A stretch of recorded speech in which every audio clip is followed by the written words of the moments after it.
The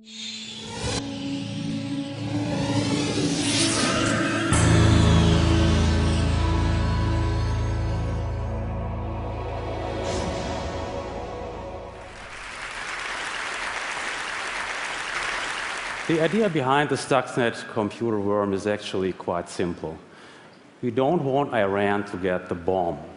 Their major asset for developing nuclear weapons is the Natanz uranium enrichment facility. The gray boxes that you see, these are real-time control systems. Now, if we manage to compromise these systems that control drive speeds and valves, we can actually cause a lot of problem with these centrifuges. The gray boxes don't run Windows software. They're completely different technology. But if we manage to place a good Windows virus on a notebook that is used by a maintenance engineer to configure this gray box, then we are in business. And this is the plot behind Stuxnet. So we start with a Windows dropper. The payload goes onto the gray box, damages the centrifuge, and the Iranian nuclear program is delayed. Mission accomplished. That's easy, huh? I want to tell you how we found that out. When we started our research on Stuxnet 6 months ago, it was completely unknown what the purpose of this thing was.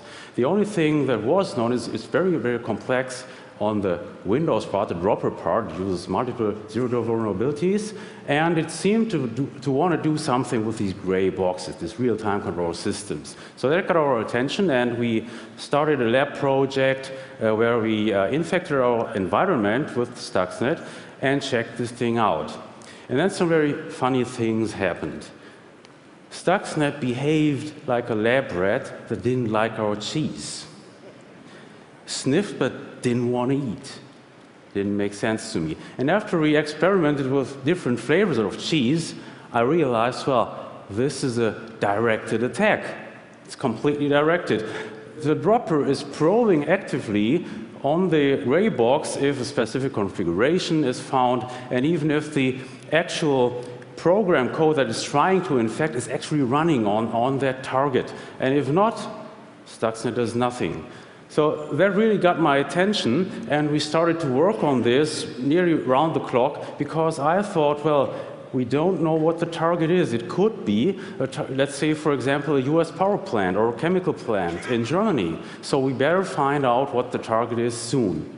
So we extracted and decompiled the attack code, and we discovered that it's structured in 2 digital bombs, a smaller one and a bigger one. And what we also saw that they are very professionally engineered by people who obviously had all insider information. They knew all the bits and bytes that they had to attack. They probably even know the shoe size of the operator, so they know everything. And if you have heard that the dropper of Stuxnet is complex and high-tech, let me tell you this. The payload is rocket science. It's way above everything that we have ever seen before. Here you see a sample of this actual attack code. We are talking about around about 15,000 lines of code. Looks pretty much like old-style assembly language. And I want to tell you how we were able to make sense out of this code. So, what we are looking for is, first of all, system function calls, because we know what they do. And then we are looking for timers and data structures and try to relate them to the real world, to potential real-world targets. So we do need target theories that we can prove or disprove. In order to get target theories, we remember that it's definitely hardcore sabotage, it must be a high-value target, and it is most likely located in Iran, because that's where most of the infections had been reported. Now, you don't find several thousand targets in that area. It basically boils down to the Bushehr nuclear power plant and to the Natanz fuel enrichment plant. So I told my assistant, get me a list of our centrifuge and power plant experts from our client base. And I phoned them up and picked their brain in an effort to match their expertise with what we found in code and data. And that worked pretty well.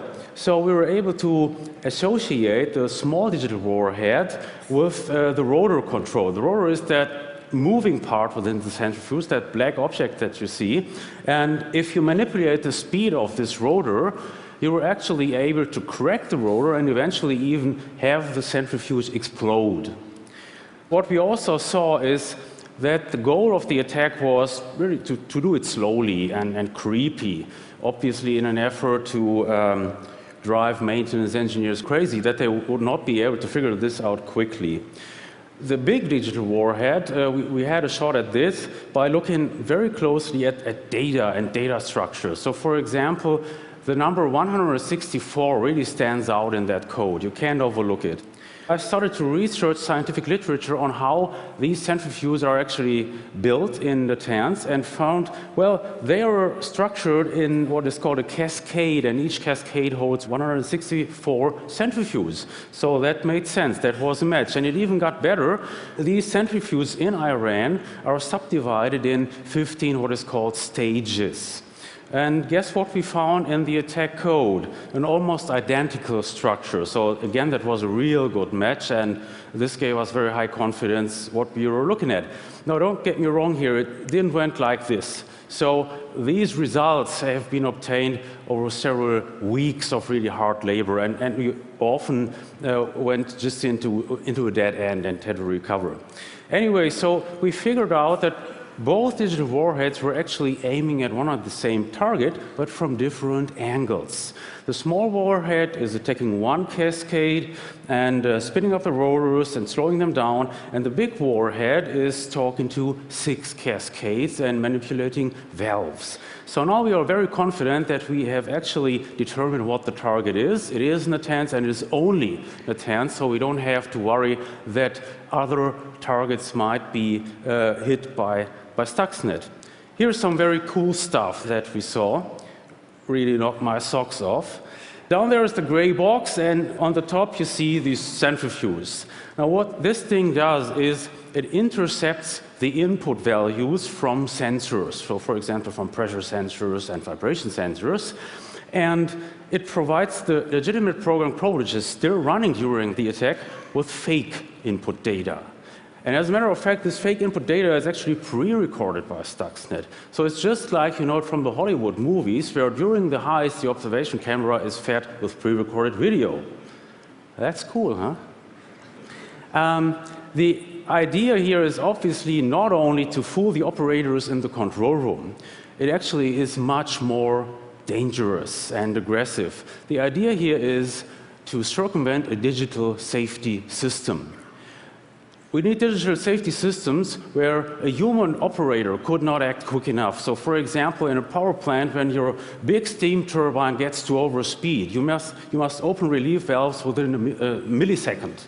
Obviously, this cannot be done by a human operator. So this is where we need digital safety systems. And when they are compromised, then real bad things can happen. Your plant can blow up, and neither your operators nor your safety system will notice it. That's scary. But it gets worse. And this is very important, what I'm going to say. Think about this. This attack is generic.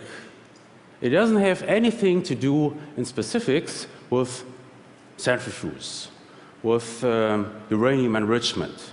So it would work as well, for example, in a power plant or in an automobile factory. It is generic. And you don't have, as an attacker, you don't have to deliver this payload via a USB stick, as we saw it in the case of Stuxnet. You could also use conventional worm technology for spreading. Just spread it as wide as possible.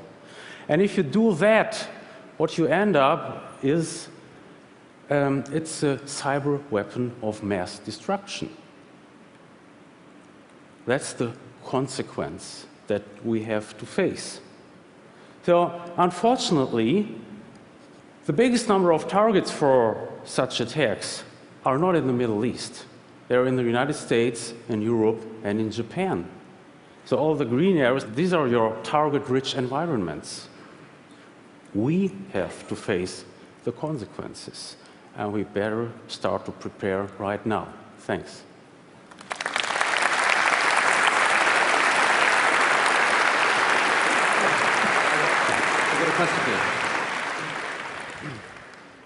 Ralph, it's been quite widely reported that people assume that Mossad is the main entity behind this. Is that your opinion? Okay, you really want to hear that, yeah? Okay. My opinion is that the Mossad is involved, but that the leading force is not Israel. So the leading force behind that is the cyber superpower. There is only one, and that's the United States. Fortunately, because otherwise our problems would even be bigger. Thank you for scaring the living daylights out of us. Thank you, Ralph.